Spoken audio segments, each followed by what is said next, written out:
Zdravo, ja sam Marija, a danas ću vam pokazati na koji način može da se koristi jedan od naših najprodavanijih proizvoda Duralein.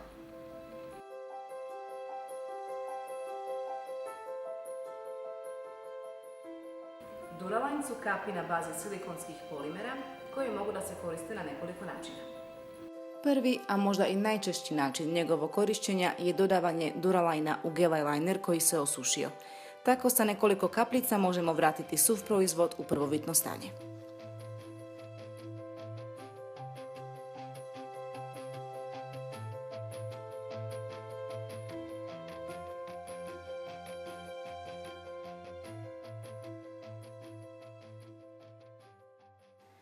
Također možemo da ga dodamo u maskaru koja počela da se suši pa pri nanošenju na trepavicama ostaju grudvice.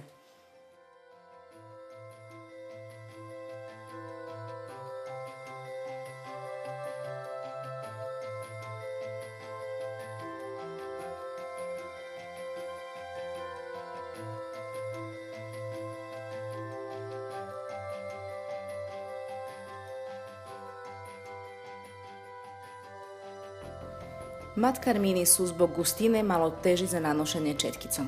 Uz pomoć Duraleina njihova tekstura se može pretvoriti u tečniju što olakšava nanošenje, ali ne menja mat efekat karmina.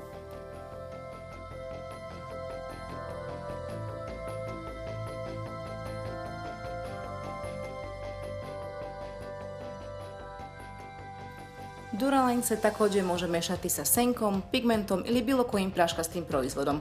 Tako dobijamo kremastu teksturu, intenzivnije boje i odličnu postojanost.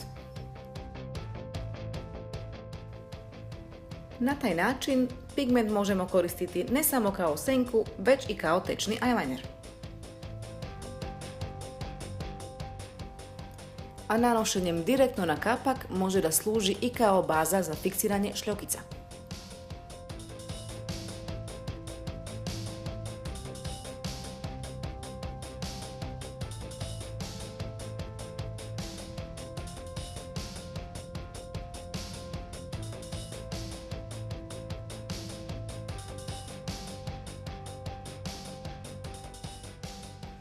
Duralein je savršen proizvod sa kojim možete još bolje da izrazite svoju kreativnost.